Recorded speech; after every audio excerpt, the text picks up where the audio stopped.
गुरुजन, माता-पिता या जो हमारे रिश्तेदार हैं सर उनका रोल मतलब एक कुम्हार की तरह होता है।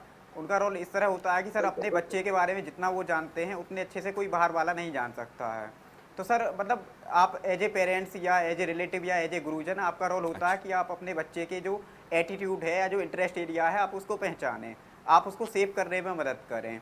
एक बार बच्चे का इंटरेस्ट बिल्कुल, उसके बिल्कुल। अलाइनमेंट सही बैठ जाएगी, तो फिर धीरे-धीरे वो बच्चे को खुद से चीज़ें आने लगेंगी। आप कहीं भटक अगर बच्चा कहीं भटक रहा है, तो पेरेंट्स का रोल होता है कि समझाना उनको।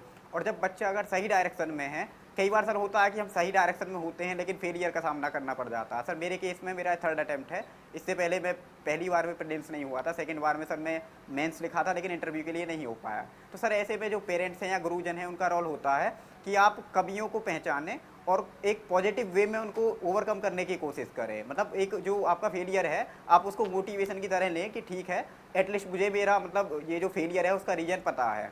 और सर फिर कोशिश ये होनी चाहिए कि आप इनकरेज करें कि ये आपका फेलियर था, आप अपने पवन, फेलियर पर मैं काम आया, करें। अवध जी कुछ सर कहना चाहते अब हैं। जब आप जान रहे हैं अपने बच्चे के बारे में कि वो ऑनेस्ट हैं। एग्जैक्टली पवन, अवध जी। यशवंत जी, आपने एक बात नोटिस की? पवन ने कुछ बड़ी मजेदार बातें कही। हम्म। जैसे बहुत सारे लोग बहाना बनाते हैं, मुझे कोचिंग नहीं करवाया, मेरे पास नोट्स के पैसे। इस व्यक्ति ने अपने अगल बगल के एनवायरमेंट से रिसोर्सेस को निकाल लिया। इस व्यक्ति ने कोई एक्सक्यूज नहीं बनाया। बिल्कुल। आप इस पर्सनालिटी का एक प्यारा पहलू देखिए कि पवन ने कोई एक्सक्यूज नहीं बनाए ये कि मैं मैं कोचिंग नहीं बार कर बार पा रहा हूं, कहता मैं हूं यहां कि नहीं। सफलता तब मिलती है, जो अवध जी कह रहे हैं, बस मैं उसको आपको थोड़ा सुना देता हूं कि सफलता तब मिलती है जब आपके सपने बहानों से बड़े हो जाते हैं, और ये बहुत ज़रूरी है। अब क्या बात है, बहुत अच्छा। एक काबिल भार्गव हैं, ये भी कानपुर से हैं अवध जी, मुझे लगता है कि आपके शहर के ही हैं, और ये अलग तरह का केस हैं। काबिल अच्छा अभी मेरे अच्छा। साथ जुड़ रहे हैं। काबिल। सर मैंने 2019-20 में यूपीएससी इंजीनियरिंग सर्विसेज एग्जाम निकाला था कॉलेज के बाद। उसमें फर्स्ट अटेम्प्ट में मेरा रैंक 6 था। फिर मैंने ज्वाइन कर लिया था सेंट्रल पब्लिक वर्क्स डिपार्टमेंट है, ministry of housing and urban affairs में, न्यू दिल्ली में।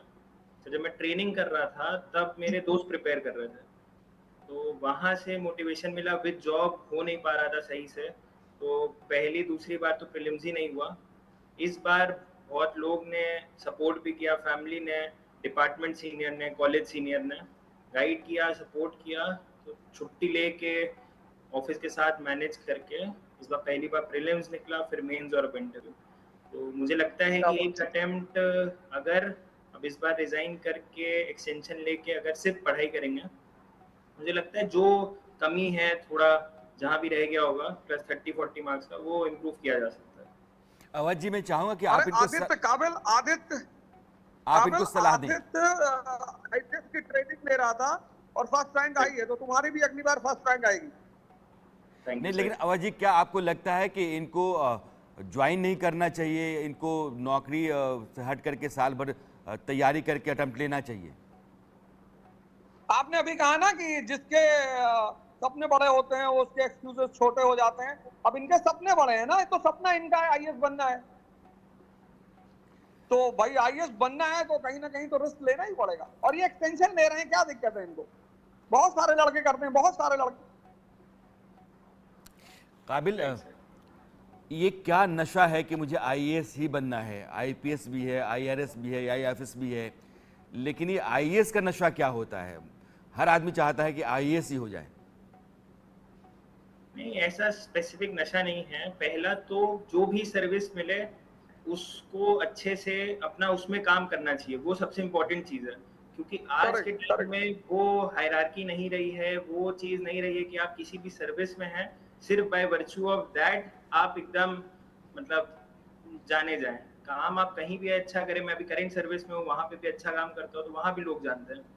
आईएएस एक ऐसी फील्ड मुझे लगी कि जिसका डोमेन एकदम तुरंत इम्पैक्ट दे सकता है पॉलिसी में। मैंने सिविल इंजीनियरिंग की है, तो मेरा आईएएस से कोरिलेशन ऐसा है कि मैं अर्बन प्लानिंग में तुरंत इम्पैक्ट कर सकता हूँ, एयर पोल्यूशन वेस्ट मैनेजमेंट में तुरंत कर सकता हूँ, ट्रैफिक मैनेजमेंट में तुरंत कर सकता हूँ। वो चीज़ मुझे ज़्यादा बेटर लगती है रादर दैन अगर मुझे जो भी सर्विस मिलेगी उसको तो मैं अच्छे से करूँगा, बट इस सर्विस में मुझे लगता है कि इम्पैक्ट ज़्यादा रहेगा। तो एक अटेम्प्ट, क्योंकि अभी सर्विस तो 32-33 साल की बची रहेगी, तो एक रिस्क आज के टाइम पे मुझे लगता है लेके और अटेम्प्ट दे देना चाहिए।